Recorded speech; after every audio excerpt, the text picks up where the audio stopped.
예수님께서 죽은 자를 살리신 이야기들은 성경에 더러 등장합니다.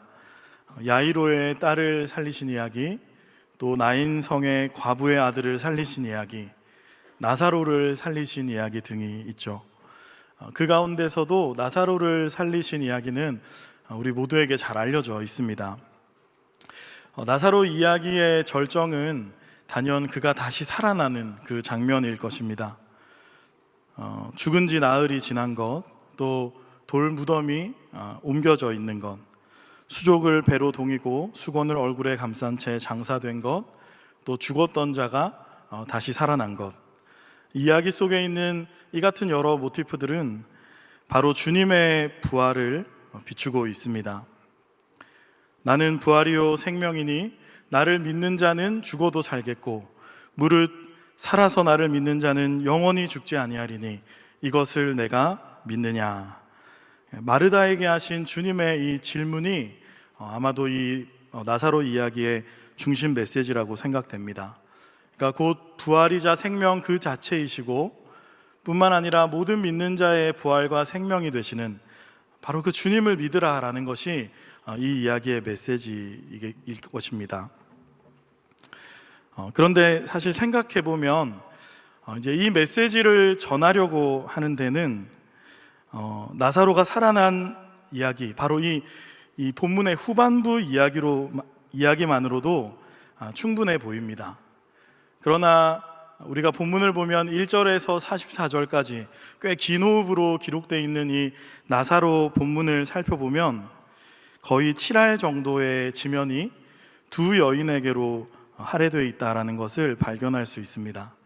그러니까 사건의 발단으로부터 전개와 또 절정, 결말에 이르기까지 이 두 여인의 시선에서 긴장이 고조되면서 이야기가 주도되어 가는 걸 볼 수 있습니다. 그래서 만약에 제가 이 이야기를 영화로 만든다면 저는 이 두 여인을 주인공으로 삼을 것 같습니다. 그러니까 두 여인이 주님을 찾고 또 두 여인이 주님을 기다리고 두 여인이 차례로 주님을 맞이하고 그리고 두 여인이 이적을 보게 되는 그런 장면들로 전개되겠죠. 그러니까 나사로 사건은 어찌 보면 죽었다가 살아난 그 당사자보다 오히려 그 곁에서 지금 이것을 지켜보고 있는 이 두 여인에게 경험된 사건으로 더 부각되어 있는 것 같습니다. 그래서 오늘은 이 부활이라는 주제에서 조금 물러나서 주님의 이적을 경험한 이 두 여인의 시선에서 본문의 말씀을 한번 묵상해 보려고 합니다. 여인들이 슬퍼하고 있습니다. 그들의 오빠가 병들어서 죽어가고 있습니다. 이들은 마리아와 마르다 그리고 나사로 3남매입니다. 이들이 사는 동네는 베다니라고 소개되고 있습니다. 베다니는 집을 뜻하는 베트와 또 가난한 자를 뜻하는 아니아가 합쳐져서 가난한 자들의 집이라는 그런 의미입니다. 어떤 연유인지는 알 수 없지만 이 본문에서는 이들의 부모님에 대한 언급은 찾을 수가 없습니다. 그것은 나사로가 장례를 치르는 그 장면에서도 마찬가지죠. 물론 성경이 자세히 우리에게 언급해주고 있지는 않습니다만 어쩌면 이들은 여러 이유로 부모와 이별했고 자신들만 함께 남겨진 채로 지내왔던 것 같습니다. 어쨌든 이 삼남매는 서로 사랑하고 또 의지하면서 이 가난한 자들의 동네 베다니에서 살고 있었죠. 부모의 부재 상황에서 아마도 나사로가 동생들을 돌봤을 것입니다. 옛날에 자녀가 많은 가정들이 더러 그랬던 것처럼 부모가 바쁘면 맏이가 부모 역할을 하는 경우가 많이 있었죠. 저의 어머니는 5남매셨습니다. 첫째로 큰 외삼촌이 계셨고 둘째가 저희 어머니, 그리고 아래로 여동생 둘, 그리고 막내 남동생입니다. 외할머니께서는 제가 아주 어릴 적에 돌아가셨습니다. 아마 그래서였을 겁니다. 엄마에 대한 그 그리움이 이 5남매를 아주 애틋하게 만들었죠. 그런데 어느 날 큰 외삼촌이 이 건강이 악화되셔서 외할아버지보다도 조금 일찍 돌아가시게 됐습니다. 제가 20대 때의 일이었거든요.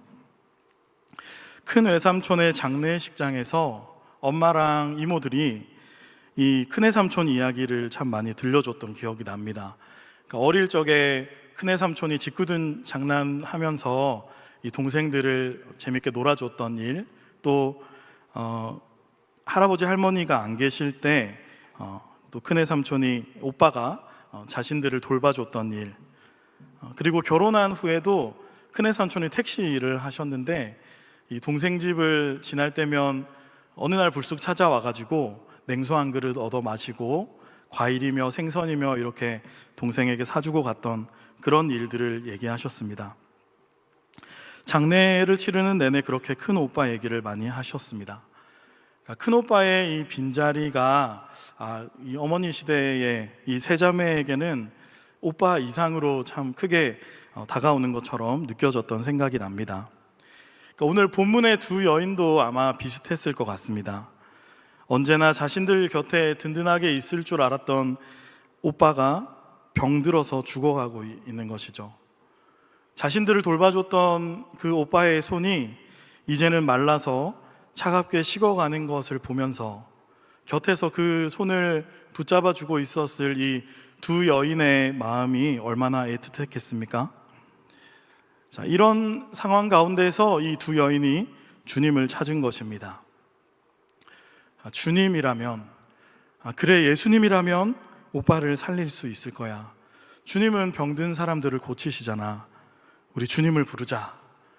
두 여인은 이 같은 간절한 심정으로 사람을 보내서 주님을 찾게 된 것입니다. 사랑하는 성도 여러분, 오늘 여기 있는 우리 모두도 주님을 찾아왔습니다. 우리는 삶에서 저마다 서로 다른 이유들로 오늘 주님을 찾아왔죠. 여기 계신 분 중에 어떤 분은 가정의 문제로, 또 어떤 분은 재정의 문제로, 어떤 분은 건강의 문제로, 또는 관계의 문제로, 혹은 장래의 여러 문제들로 오늘 우리는 이처럼 삶의 여러 문제들을 안고 주님 앞으로 찾아왔습니다. 때로는 오늘 이 본문의 두 여인처럼 마치 죽음과도 같은 그런 무거운 삶의 문제를 끌어안고 애타게 우리가 주님을 찾을 때도 있습니다. 주님, 지금 저의 상황이 너무나 어렵습니다. 제게 지금 주님이 너무나도 간절히 필요합니다. 지금 저에게 오셔서 도와주십시오. 우리는 이렇게 주님 앞에 기도할 때도 있습니다. 근데 오늘 본문을 보니까 본문 앞에 주님께서는 마침 수전절을 맞아서 예루살렘을 찾으셨다가 사람들을 피해서 요단강 건너편에 머무르고 계셨다는 것을 볼 수 있습니다. 그러니까 이곳은 지금 이 세 남매가 있는 베다니에서 하루길 정도 되는 거리였습니다. 그러니까 본문을 읽으면서 나서로가 위중했는데 마침 주님이 근처에 계셨구나 하는 생각을 했습니다. 조금 엉뚱할 수도 있겠지만 만약에 주님이 저 갈릴리나 멀리 계셨다면 어쨌겠습니까? 그래서 소식이 한참이나 걸려야 했거나 혹은 이 지금 위중한 소식을 전할 수 없었다면 이 여인들의 상황이 어땠을까? 그런 생각도 한번 해봤습니다. 물론 주님은 언제 어떤 방법이 되었든지 주님의 일을 행하셨겠죠. 그러나 어쨌든 오늘 이 본문을 보니까 주님은 마침 베단이 가까운 곳에 계셨다라는 것이죠. 마치 이 사건을 기다리고 계셨던 것처럼 주님은 여인들이 당신을 부를 만한 곳에, 당신을 찾을 만한 곳에 가까이 머무르고 계셨습니다. 사랑하는 성도 여러분, 주님께서는 멀지 않은 곳에 계십니다. 우리가 애타게 주님을 부를 때 주님은 우리가 찾을 만한 바로 그곳에, 멀지 않은 곳에 계신 줄 믿습니다. 분명히 우리가 삶의 여러 문제들을 끌어안고 주님을 찾았지만 어쩌면 그 삶의 여러 문제들이 우리로 하여금 주님을 찾게 한 것일지도 모릅니다. 혹은 아니면 어쩌면 주님께서 우리 삶의 그 문제들을 통해서 오늘 저와 여러분을 주님 앞으로 부르고 계시는 것일지도 모르죠. 오늘 이 두 여인이 주님을 찾았을 때 바로 그 가까이에 머무르고 계셨던 것처럼 말입니다. 오늘 이 밤에 우리 함께 기도하며 나아가는 가운데 우리 모두 멀지 않은 곳에 계신 그 주님을 만날 수 있었으면 좋겠습니다. 오늘 4절의 말씀을 보면 예수께서 들으시고 이르시되 이 병은 죽을 병이 아니라 하나님의 영광을 위함이요 하나님의 아들이 이로 말미암아 영광을 받게 하려 함이라 하시더라. 아멘. 두 여인으로부터 온 자들이 주님께 이르러서 나사로의 소식을 전합니다. 사람들이 소식을 가져왔지만 사실은 이 두 여인이 주님 앞으로 나온 거 아니겠습니까? 그런데 주님의 대답이 지금 이 병은 죽을 병이 아니다 이렇게 말씀하십니다. 우리는 여기서 지금 소식을 전하고 있는 사람들과 또 주님 사이에 좀 온도가 다르다는 걸 느낄 수 있습니다. 그러니까 나사로의 위중한 상황과는 달리 주님은 크게 요동하지 않은 것처럼 보이시죠. 4절에 보면 이 병은 죽을 병이 아니다라고 말씀하시는데 이것을 얼핏 읽으면 나사로가 죽지는 않을 거다, 이 병으로 죽지 않게 될 거다라고 말하는 것처럼 들립니다. 그러나 사실 그런 의미일 수가 없습니다. 왜냐하면 주님은 오히려 그 반대로 이미 나사로가 지금 죽었다라는 걸 알고 계시기 때문이죠. 오늘 본문 14절을 보면 나사로가 잠들었다고 받아들인 이 제자들의 오해를 바로잡으면서 주님은 나사로가 죽었느니라 라고 분명히 말씀하시는 걸 볼 수 있습니다. 그러니까 이 병이 죽을 병이 아니다 라고 번역이 되어 있지만 원어를 살펴보면 좀 더 분명하게 번역한다면 이 병이 죽음을 목적하고 있지 않다, 이 병이 죽음을 향하고 있지 않다라는 의미입니다. 물론 우리가 다 아는 것처럼 나사로는 죽지만 다시 살아납니다. 지금 주님께서는 바로 신적인 지각으로 나사로 죽음 너머에 있을 일, 곧 그가 다시 살아나고 살아날 것이라는 것을 주님은 지금 미리 아시고 이렇게 이야기하고 계신 것이죠.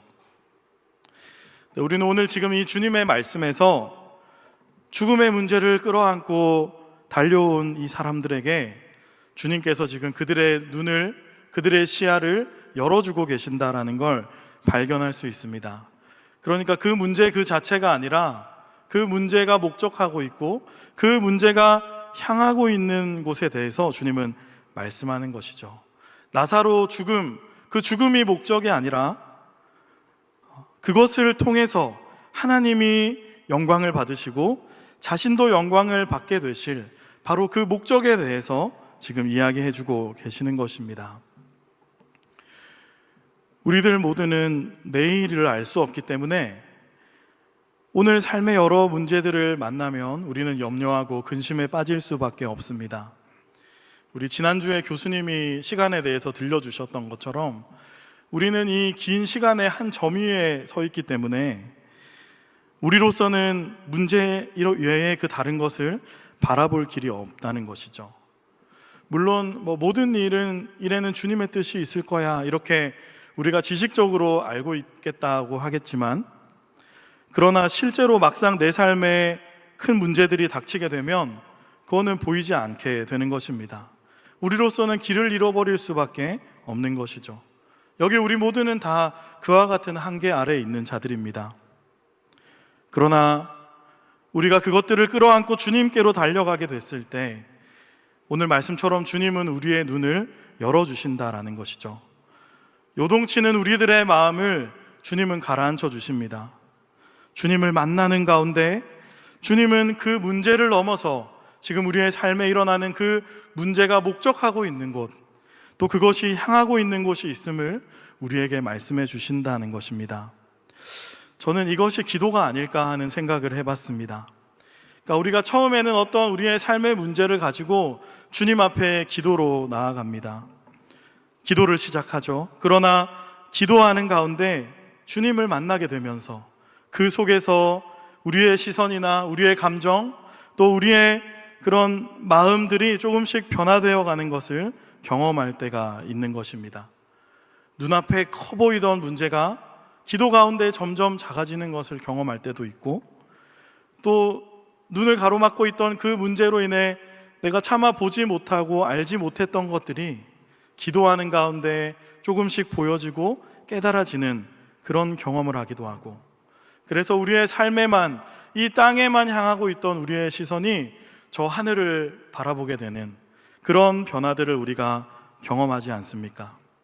그래서 왜 하필 내게 이런 일이 일어날까? 왜 항상 나에게만 이런 일이 있을까 하는 마음속에 이런 가득하던 생각들이 우리가 주님 앞에 나가 기도하는 가운데 이런 상황을 허락하신 주님의 뜻이 무엇일까? 또 이것을 통해서 하나님이 내게 어떤 일을 행하려 하실까 하는 그런 생각들로 바뀌어져 가는 것입니다. 이것이 주님이 우리에게 행하시는 일이라고 저는 믿습니다. 오늘 주님 앞에 나와서 기도하는 가운데 주님은 바로 우리 안에 이런 일들을 행하실 것입니다. 우리의 시선을 확장시키시고 우리의 삶의 크고 작은 일들 속에서 바로 그것이 목적하고 향하고 있는 것들을, 바로 그 하나님의 뜻을 우리로 바라보게 하실 줄 믿습니다. 바라기는 오늘 기도하는 가운데 그와 같은 은혜가 우리에게 임하기를 축복합니다. 오늘 5절과 6절의 말씀입니다. 예수께서 본래 마르다와 그 동생과 나사로를 사랑하시더니 나사로가 병들었다함을 들으시고 그 계시던 곳에 이틀을 더 유하시고. 아멘. 이 본문의 이야기 속에서 의아한 것은 주님이 나사로에 관한 소식을 들으셨는데 곧장 그리로 가지 않고 이틀이라는 시간을 지체하신다는 점입니다. 앞서 언급했던 것처럼 지금 주님 계신 곳에서 나사로의 집까지는 하루 정도 되는 길입니다. 지금 거기에는 마리아와 마르다가 애타게 주님을 기다리고 있죠.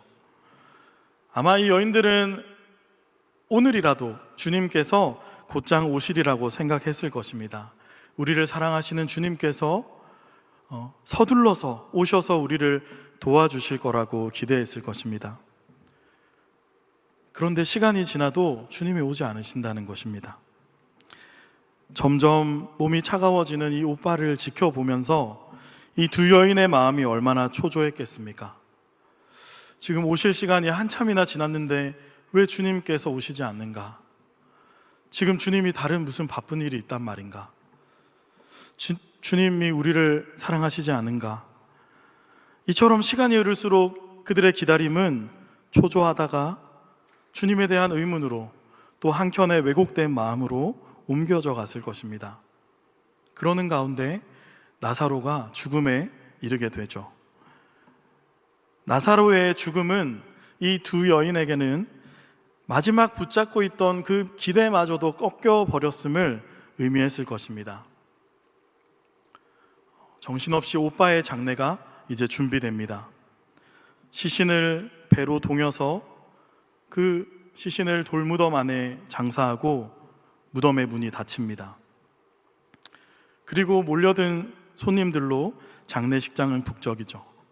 정신없이 이 장례가 진행되는 가운데 손님을 치르느라고 이 여인들은 쉬지도 못하고 몸은 몹시 피곤할 뿐입니다. 하루 이틀 그렇게 시간이 지나면서 믿어지지 않았던 오빠의 죽음이 점점 이제 받아들여졌겠죠.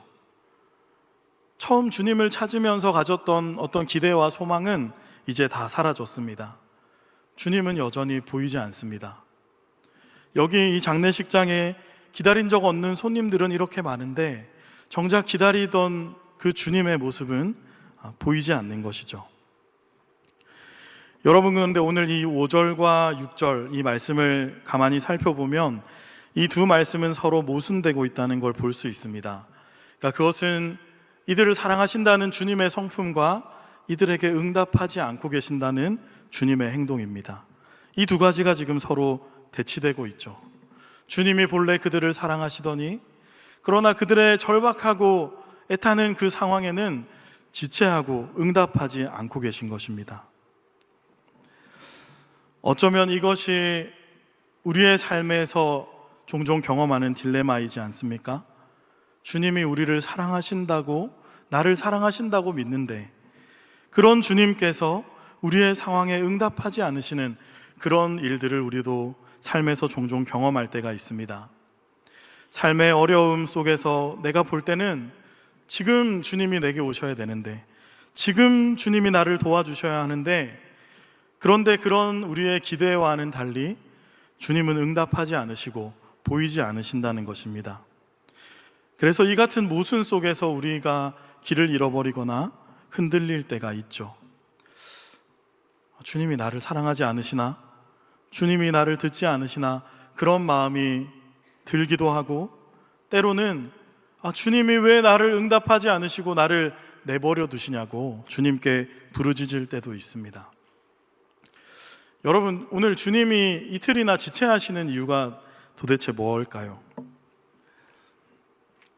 당시 유대적인 사고 속에서 사람이 죽으면 그 영이 한 3일 정도를 그 곁에 머무른다라는 그런 생각이 있었다고 합니다. 그래서 유대 관습 중에는 실제로 사람이 죽으면 그 사람이 실제로 죽었는지 3일 동안 매장지를 돌아다니면서 확인을 하는 그런 모습들도 있었다고 합니다. 아마도 실제로는 안 죽었는데 죽은 줄로 알고 장사를 치렀다가 깨어난다든지 이런 일들도 요새도 사실 간혹 그런 얘기들을 들을 수 있는데, 그런 일들이 있기 때문에 아마 완전한 그 사망을 진단하기 위했던 그런 당대의 어떤 의학적인 이 처치가 아니었을까, 그런 생각도 해봤습니다. 어쨌든 그래서 이제 나흘이 된다라는 것은 살아날 가능성이 완전히 사라진, 완전한 죽음에 이른 그런 확증이었다라는 것입니다. 그러니까 오늘 본문에 지금 이 나흘이라는 시간은 바로 그런 의미라고 봅니다. 여인들이 그런 유대적 사고를 했을지는 분명하지 않지만, 그러나 분명한 것은 이 나흘이라는 시간은 이제 이 여인들에게는 모든 것이 다 끝나버렸다, 그것을 확증하는 그런 시간이었을 것입니다. 주님을 맞이하는 여인들의 모습에서 그것을 알 수 있는데요, 두 여인은 모두 다 주님께서 여기 계셨더라면 오라비가 죽지 아니하였겠나이다, 이렇게 주님께 하소연을 합니다. 이 말은 지금은 이제 너무 늦었다라는 것이죠. 모든 게 다 끝났다는 것입니다. 모든 소망이 이제는 다 사라졌다라는 것입니다. 그래도 이 여인들의 믿음은 꽤나 훌륭한 면이 있습니다. 왜냐하면 이들의 말에는 만약에 주님이 여기 계셨다면 주님은 우리 오빠를 고치셨을 겁니다, 이런 믿음이 사실은 내포되어 있기 때문이죠. 그러나 어쨌든 결과적으로 주님이 지체하셨던 그 시간은 이 두 여인의 내면에서 그들이 주님을 향해 가지고 있던 기대, 어떤 그들이 생각했던 방법, 그들이 가졌던 어떤 그 소망이 모두 다 끝나버렸음을 의미하는 것이었습니다.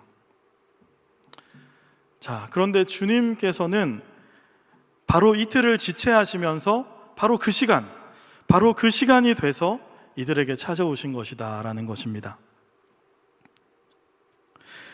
내가 가진 방법이 실패할 때, 내가 가졌던 기대가 무너져 내릴 때, 내가 가졌던 어떤 삶의 소망이 완전히 사라질 때, 아이러니하게도 우리는 그때 비로소 내가 전혀 기대할 수 없었고 내가 전혀 소망할 수 없었던 바로 그 주님을 만나게 된다라는 것을 우리가 말씀에서 생각할 수 있습니다. 어쩌면 이것이 앞선 주님의 모순처럼 보였던 그 행동의 대답일지도 모릅니다. 주님이 우리를 사랑하시지만 그러나 우리에게 응답하지 않으시는 것은 바로 그래야만 우리가 우리의 방법과 우리의 기대와 소망을 버리고 비로소 주님이 주시려고 하는 그 소망을 바라볼 수 있기 때문입니다. 주님은 바로 이 같은 시간을 통해서 우리 안에 새로운 믿음을 일으키시는 것이죠. 여러분, 주님과 마리아의 대화를 보면 주님이 이렇게 말씀하십니다.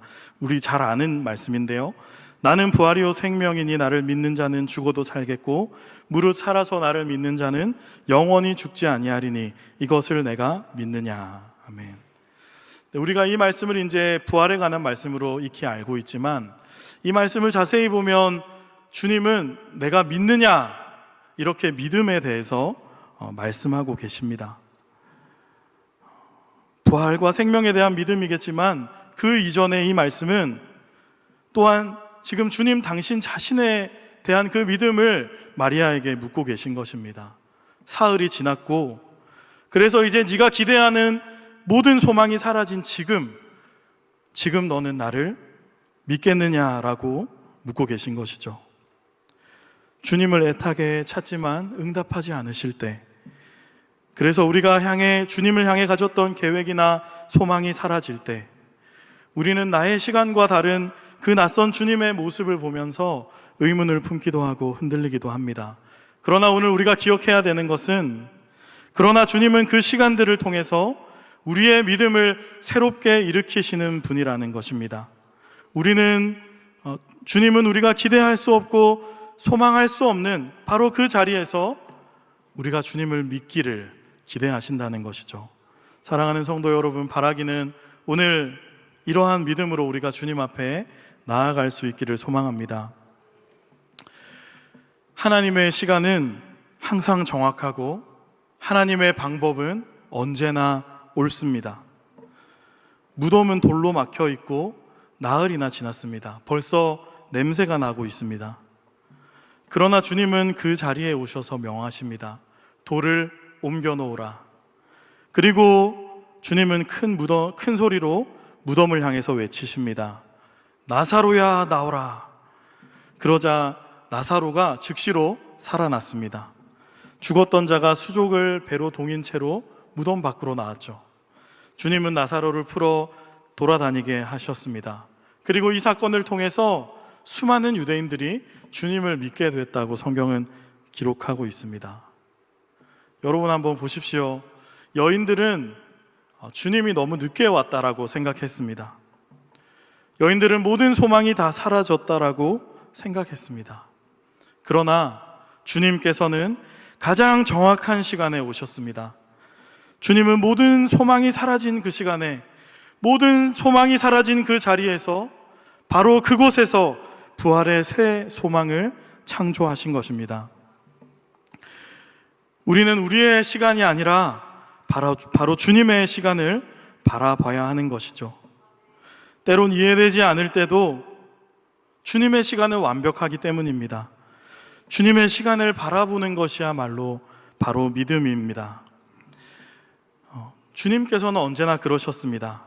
주님은 사람들이 기대하는, 혹은 사람들이 지금 자신을 필요로 하는 어떤 그런 시간에 자신을 맡기신 것이 아니라, 주님은 언제나 저 하늘 아버지에게 그 아버지의 시간에 자신을 맡기셨습니다. 그것은 하나님을 향한 전적인 신뢰였습니다. 오늘 이 본문에서 지금 이틀을 지체하신 것도 마찬가지일 것입니다. 주님이 사랑하시는 이 두 여인에 대한 그 애타는 마음을 주님께서 왜 모르셨겠습니까? 주님이 지금 그들이 가졌던 그 기대가 무엇인지를 왜 모르셨겠습니까? 그러나 주님은 그보다도 더 우선되어야 하는 저 하나님의 시간에 자신을 맡기시고, 그래서 그 시간을 지체하신 것이죠. 왜냐하면 하나님의 시간이 가장 완전하고 하나님의 방법이 가장 옳다라고 하는 그 전적인 신뢰로 인해서 주님은 그 주님의 시간, 하나님의 시간에 자신을 맡기신 것입니다.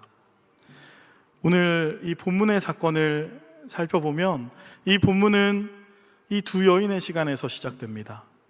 그들이 아주 다급하게 재촉하며 소식을 전해서, 그래서 자신들의 이 시간 속으로 주님을 끌어오려고 하는 그런 이야기로 오늘 본문은 시작되죠. 그러나 주님께서는 당신 안에서 조금씩 이 시간들을 변화시켜 가십니다. 주님은 하나님의 시간으로 이 사건을 조금씩 옮겨 가시죠. 주님은 바로 이와 같이 우리 안에서도 역사하시는 분임을 믿습니다. 우리의 시간들도 이처럼 변화시켜 가시는 분입니다. 다급하게 요동치는 우리의 마음이 주님 앞에 나와서 기도하는 그 시간 속에서 주님을 향한 신뢰와 주님을 향한 기다림으로 변화되어 가게 하시는 것입니다. 나의 시간에 맞춰서 생각하고 판단하며 결정해왔던 그 나의 시간이 그래서 나의 시간으로 하나님을 끌어오려고 했던 그런 우리의 모습들이 주님을 만나 기도하는 그 시간 속에서 점차 하나님의 그 시간으로 나를 맞추어가는 그런 모습으로 바뀌어가는 것이죠. 사랑하는 성도 여러분, 오늘 우리가 함께 기도하며 나아가는 가운데 이와 같은 주님의 은혜가 우리 가운데 있기를 축복합니다. 주님은 우리를 사랑하십니다. 주님의 그 사랑은 언제나 변함이 없습니다. 그렇기 때문에 그분의 시간은 항상 완벽하고 그분의 방법은 언제나 옳으신 줄 믿습니다. 사랑하는 여러분, 나의 시간에서 주님의 시간으로 함께 나아가는 오늘 이 밤이 되기를 간절히 축복합니다. 네, 함께 기도하겠습니다. 사랑과 은혜가 풍성하신 하나님 감사합니다. 오늘 우리 모두를 이 자리로 부르신 주님을 찬양합니다. 오늘 우리를 기다리고 계신 주님, 멀지 않은 곳에서 우리가 주님을 부를 만한 곳에서 우리를 기다리고 계신 주님께로 나아갑니다. 나의 시간에 시작되었던 오늘 우리의 기도가 주님의 시간으로 변화되고 우리의 눈이 주님을 바라보며 우리 가운데 있는 주님의 뜻을 발견하게 되는 귀한 시간으로 인도하여 주시옵소서. 감사드리며 살아계신 예수 그리스도의 이름으로 기도하옵나이다. 아멘.